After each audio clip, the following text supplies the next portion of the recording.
Magali Barthès vous embarque dans Espace Méditerranée. Aujourd'hui, dans l'émission Méditerranée, nous allons vous parler de l'exposition Les Deux Tailles, photographes de Marseille 1860-2024. Et pour en parler, nous accueillons Gérard Detaille, photographe et co-commissaire de l'exposition. Bonjour à vous. Bonjour. Alors, les auditeurs de Radio JM vous connaissent puisque vous nous aviez reçus dans le cadre de cette même émission Méditerranée pour nous parler de l'Académie des sciences, lettres et arts, la mémoire de Marseille. Oui, alors j'en profite pour vous dire que cette même académie va fêter son tricentenaire l'année prochaine, en 2026. On aura l'occasion d'en reparler. Voilà, de faire un reportage certainement. Alors, vous n'êtes pas seulement membre de l'Académie, puisque je le disais en vous présentant, vous êtes aussi photographe, issu d'une longue lignée de photographes. Oui, alors c'est la troisième génération de photographes et éditeurs. Et c'est vrai que ça, c'est ce qui nous différencie un petit peu, c'est que, ayant été éditeurs, nous avons élargi nos reportages à la simple commande, mais aussi engrangé dans les mémoires et dans les greniers des photographies que nous avons utilisées pour faire nos livres, puisque nous avons édité 44 livres qui sont d'ailleurs présentés à l'exposition. Ça fait de belles archives, tout ça. Et oui, 3 générations. Alors donc, nous habitions sur la Canebière, au-dessus du studio, et j'ai été mis dans le bain bien jeune. Je jouais au train électrique dans les labos. Voilà. On peut rappeler peut-être brièvement le parcours de vos prédécesseurs ? Oui, bien sûr, avec plaisir. Donc, Nadar s'installa sur la Canebière en 1897 et après une très belle carrière parisienne, et puis mon grand-père, Fernand Detaille, qui était l'élève de Fred Boissonnat à Genève, qui était orphelin de père et qui avait pas du tout le premier sou. Boissonnat étant donné qu'il l'a trouvé très doué et que Nadar lui demandait s'il connaissait pas un successeur, lui a indiqué d'aller voir Nadar par le premier train et ils se sont mis d'accord et Boissonnat a aidé Fernand à s'installer à Marseille. Et voilà, sans lui, on ne serait pas là. Et oui, alors cette exposition Les Deux Tailles, photographes de Marseille, propose un voyage unique dans l'histoire visuelle de Marseille, avec tout d'abord les grandes métamorphoses de la ville. Oui, alors, on dit toujours que cette ville est composée de 111 villages qui la constituent.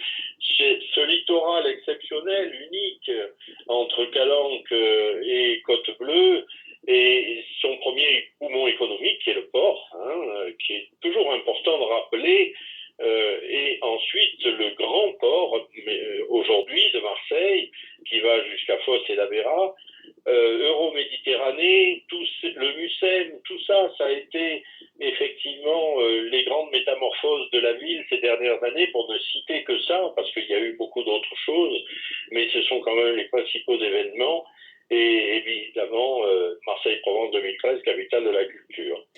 À travers cette exposition, les visiteurs vont rencontrer les fêtes du bimillénaire, qui ont été très importantes, qui sont passées par la rue de la République et puis sur la Canebière. Ils vont rencontrer les expositions coloniales de 1906 et de 1922. On pense toujours à la présentation des colonies, on a raison, mais ces expositions ont été aussi l'occasion de présenter tous les talents et tout ce que les savoir-faire de notre ville et de notre région. Il faut toujours le rappeler, et les photographies le montrent surtout. Voilà.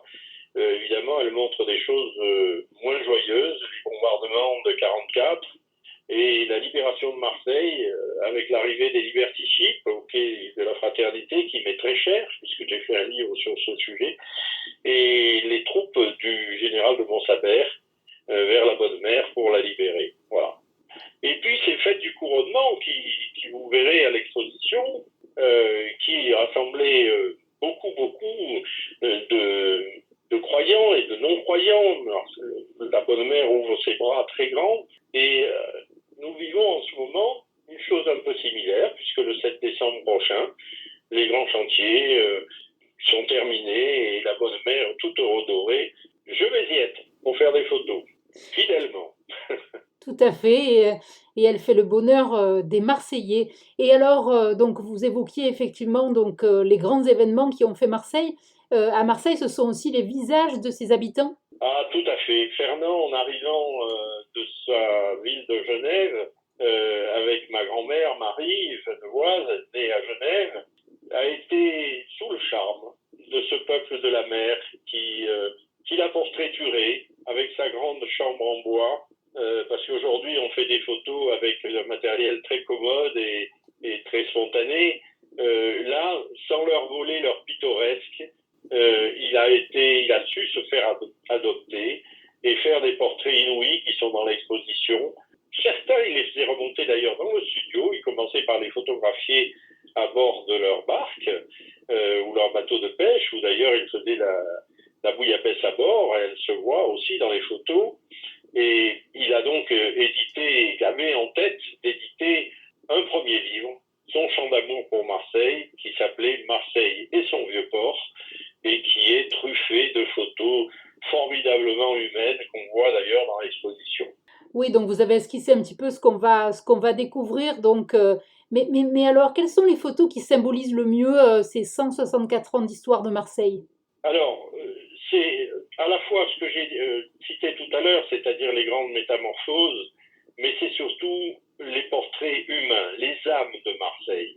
Nous avons été tous les trois très attachés à photographier non seulement la ville qui est fort belle et qu'on nous envie, malgré tous ses soucis et malgré, vous savez, c'est la plus ancienne ville de France, elle en a vu d'autres, elle se relèvera, j'en suis sûr, de tous ces mots difficiles.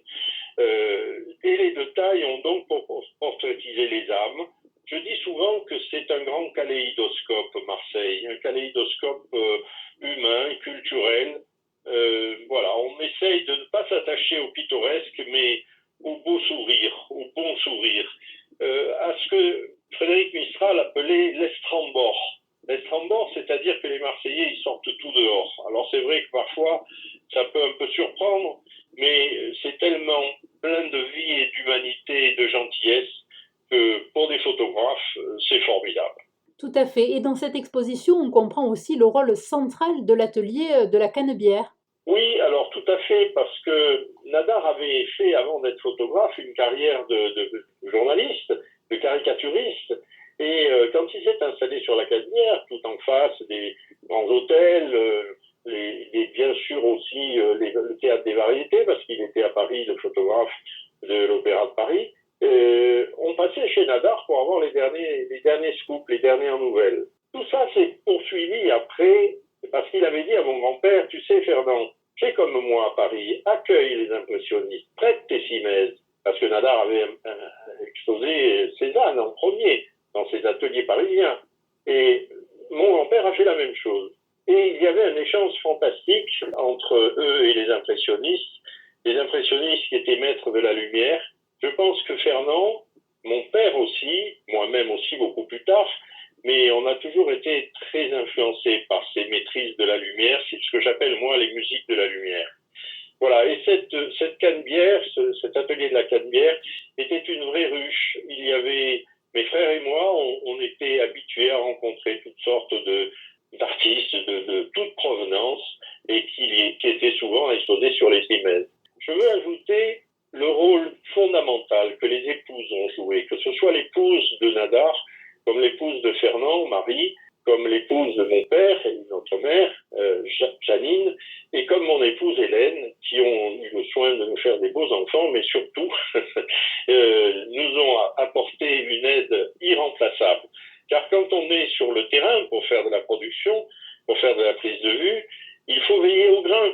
Et il faut qu'au studio, et surtout pour la construction de la photothèque, dont maintenant le musée d'histoire dispose, eh bien, ces 164 ans d'histoire de Marseille en photographie, sans Hélène et sans ses grands soins. Moi, j'ai démarré la photothèque, mais après, j'étais tellement pris par les reportages, il a fallu poursuivre, et on est allé jusqu'au bout. Oui, et si cette exposition a pu être mise en place, c'est grâce aussi au fonds photographique de taille. Oui, bien sûr, ça n'est que le fonds photographique de taille, plus quelques photographies tout à fait exceptionnelles qui permettent de remonter à un peu plus loin que 1897, puisqu'on a dans l'exposition la plus ancienne photographie connue de la Canebière, qui est d'Adolphe Théris.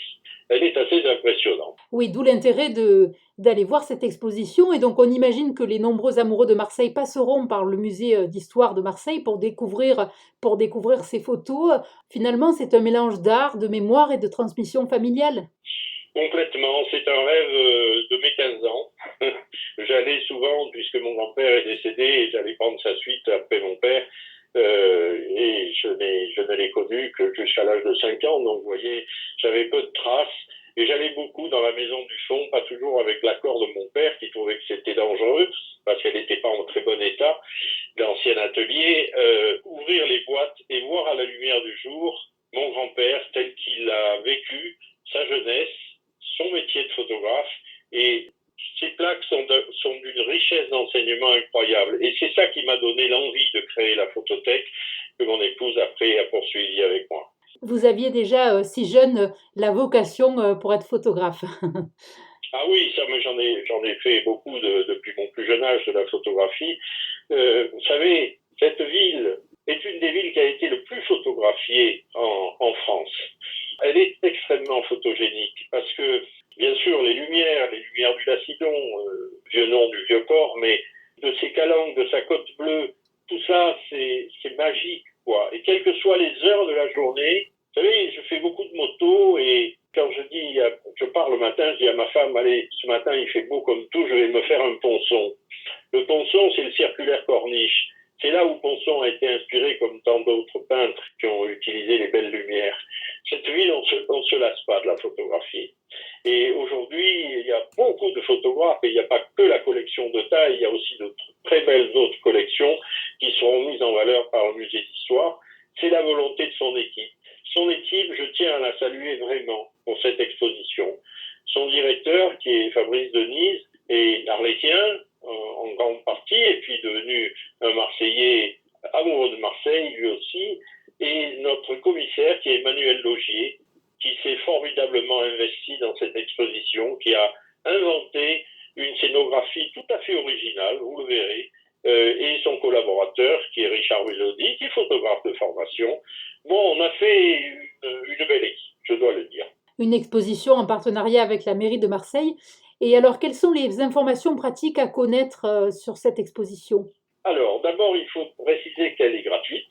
Elle est ouverte du mardi au dimanche de 9h à 18h. Elle est donc fermée le lundi.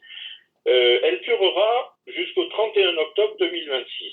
Elle a été labellisée par le ministère de la Culture bicentenaire de la photographie. Le bicentenaire de la photographie aura lieu en 2026. Elle sera émaillée de conférences, de tables rondes, de colloques qui seront annoncés sur le site du musée d'histoire. Eh bien, merci beaucoup pour toutes ces informations. On pense que d'ici là, beaucoup de Marseillais et touristes passeront par le musée d'histoire. Vous l'avez dit, on ne cesse de photographier Marseille, on ne cesse de l'admirer également. Merci à vous. Je ne vous cache pas qu'actuellement, la fréquentation de l'exposition est vraiment tout à fait extraordinaire.